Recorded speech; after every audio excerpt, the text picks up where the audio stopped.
Coast Guard Cutter Eagle, WIX 327. I had the opportunity to sail her in 1998, and just a very, very memorable experience.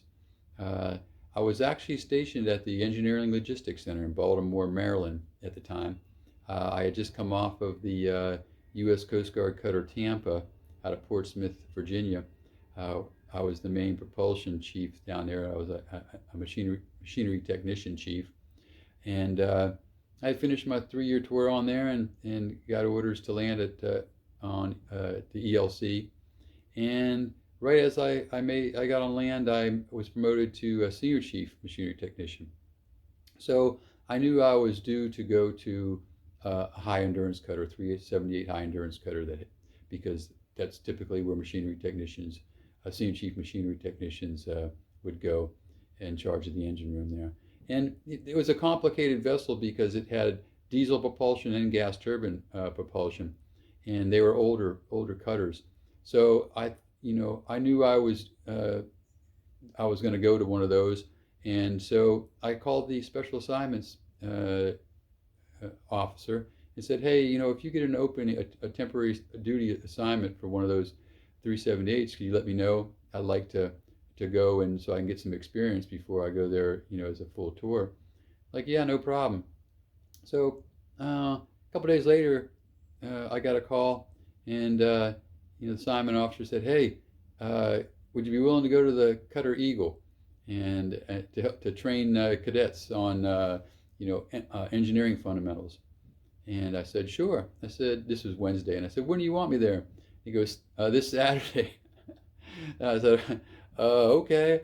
So I went to go talk to my captain, who was actually temporary assigned duty himself at the ELC. So he didn't know me that well. And when I said, hey, I'd like to go to the Eagle, but I need to be there this Saturday, he kind of looked up at me and said, well, what does your wife think about you rushing off so fast? And I said, well, I'm not married, Captain. He said, oh, all the better. I'll see you when you get back. So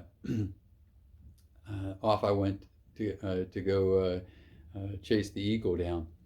And actually, I'm going to put a picture in right now of the Eagle. I know I put one at the beginning, but I'll put one in right now, just so you could see, get a feeling of her and her sails and just how unique she is. I mean, she's a tall ship, and in this age, you don't see that many of them.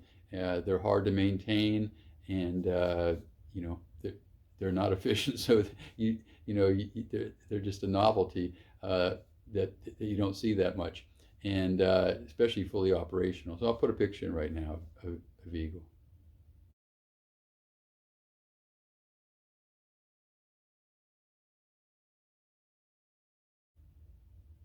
And yeah, so actually Eagle had just sailed from New London, Connecticut, and was on her way to her first stop down in San Juan, Puerto Rico. And from there, she was going to start working her way up the East Coast, and all the way up to Halifax, Nova Scotia, and then back down to New London. And on the way, she was going to be training Coast Guard cadets. So I caught a plane and from Baltimore down to San Juan, and I got there on the 13th of June, 1998. And the driver that picked me up at the airport seemed kind of down, real sullen. I said, hey, what's going on? He said, well, we had a crew member pass away. It would have been 2 days ago. It would have been the 11th. He passed away. And I said, wow, what? I hadn't heard about that.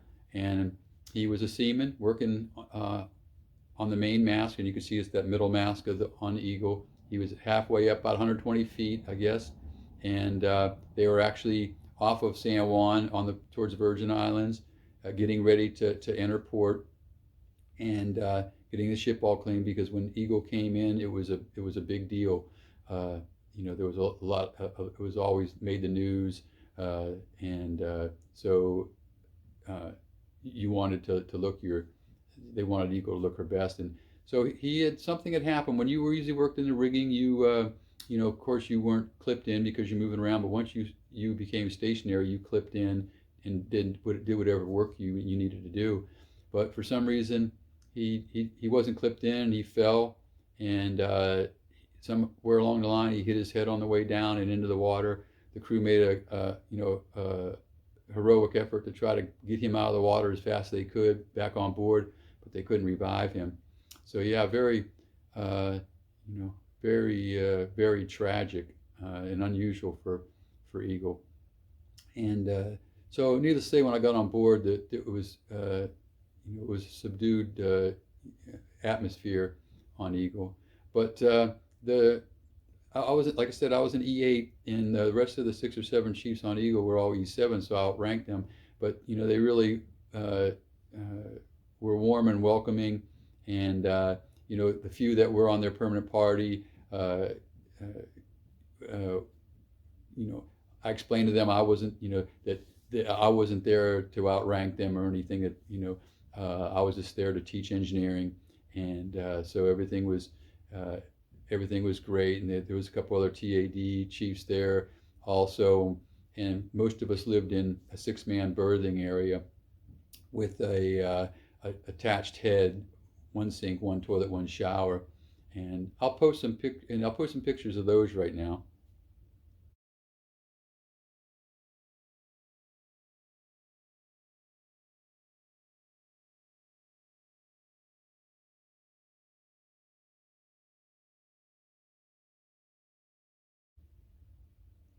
And kind of unique about the head, as you see, the foremast, because the chief's mess and the berthing was up forward, kind of ran right almost, to one side almost of that head. So you kind of had to go around it, especially to go to the toilet. So it was tight living conditions, but it was great. And I'll post some pictures of the chief's mess where we lounged around and ate right now.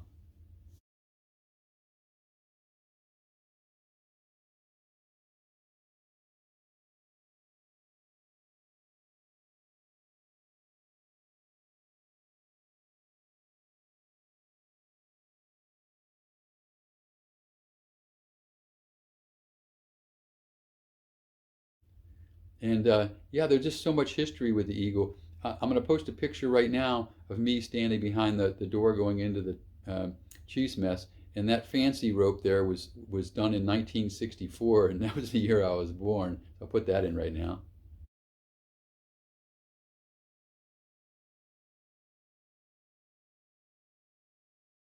Yeah, there was just a lot of history with the eagle, and it was it was actually commissioned in 1936 as the Horst vessel uh, by the Germans. It was and the Horst vessel was actually a name of a Nazi who was killed in 1930, and it was to honor him. And at the launching in 1936, uh, Adolf Hitler attended, and Rudolf Hess, and they used it as a German training vessel all the way up into the war, and then they used it in World War II. And after the war, it was taken by the United States as a war prize. The Coast Guard went over to Germany and sailed it back to America, back to New London, where it's remained today. And yeah, it's and when I'm not, I don't know if it's still like this, but when I was on there in 1998, I went to have dinner with the captain one evening, and as you walk back to the captain's uh, quarters in the aft part of the ship, you as you're going down the passageway, they're all the commanding officers from 1936 to 98 when I was on board lined the passageway, and including the Germans. So it was pretty cool. Uh, but yeah, it's just a uh, very unique ship with a lot of history. And uh, you know, I was on there to teach engineering, and which I did. And every couple of weeks, I would, they would rotate off. The cadets would start with the freshman year, and they would come sail for a couple of weeks, and then they would leave, and the sophomores would come. And there was always something to learn on Eagle. They still taught how to navigate with the sextant, and I'll post a picture here right now of us up on the forecastle doing fancy work.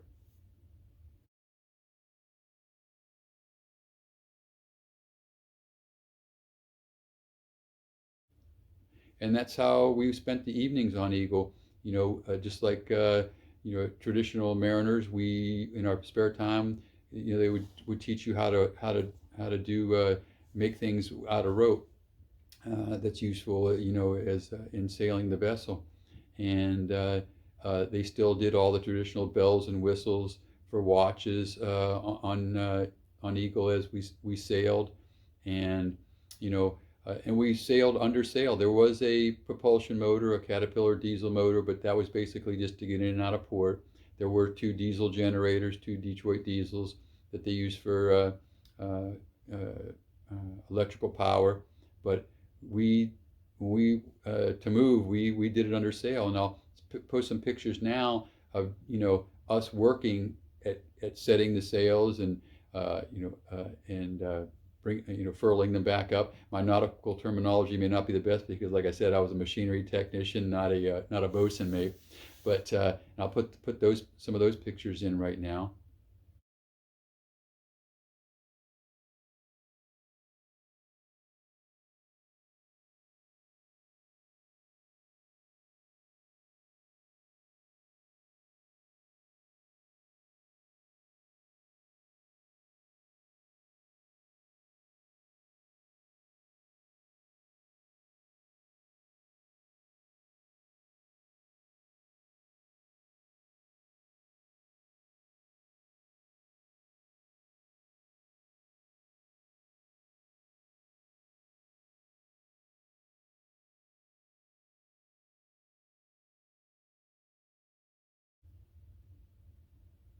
And as you can see, you're working very high up off the deck, and there's a lot of people. It takes a lot of people to work those sails, and so and it taught the cadets teamwork and seamanship, and I predominantly got up there and worked with the crew with another chief who was actually a Navy chief, and he was a weatherman. And I'll post a picture of him right now. He's in a white shirt, and this picture was the chief's cooking for the crew on one of the morale days, and we're in the galley actually preparing the meal. And so I'll put that picture in right now.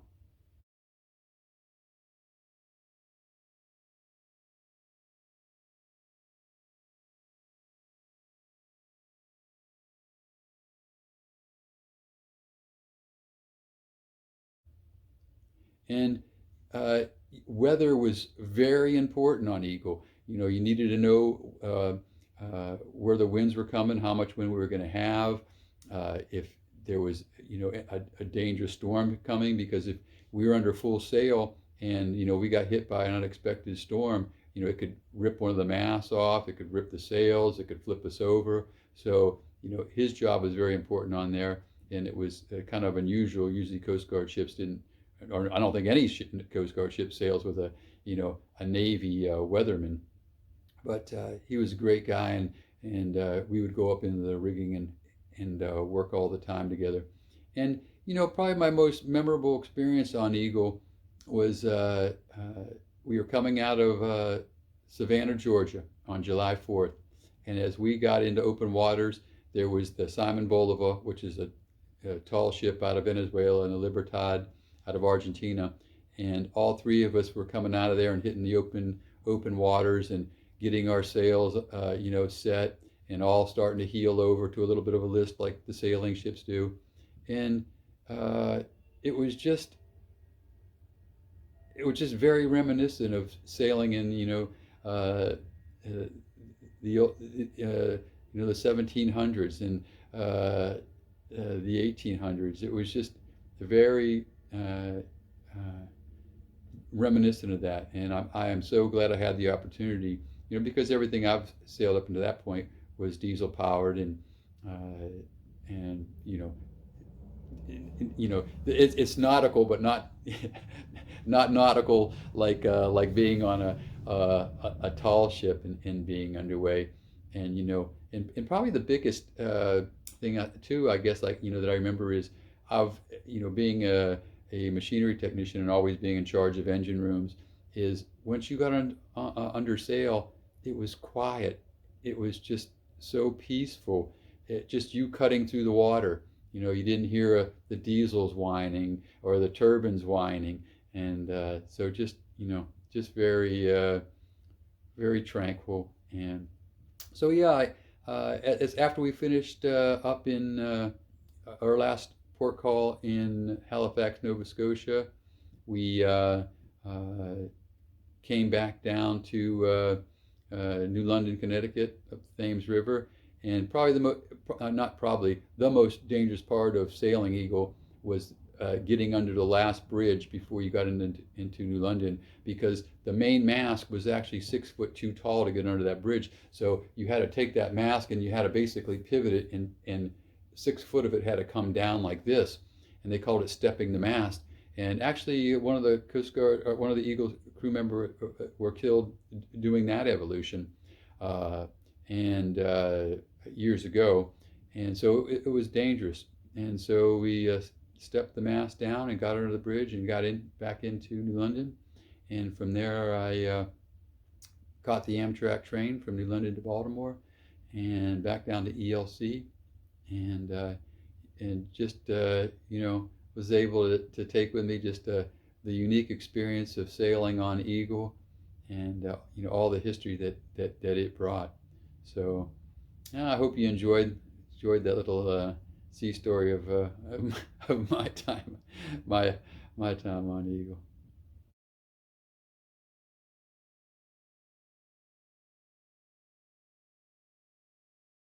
And if you'd like to know more about my time on Coast Guard Cutter Eagle, I detail that story in as a chapter in my book Around the World, which is my memoirs, and I just go assignment to assignment. My 3 years in the Army and 22 years in the Coast Guard, and you can get it through my website, www.edsemler.com, where I'll link you to Amazon, where you can get it as an ebook or a paperback. So enjoy.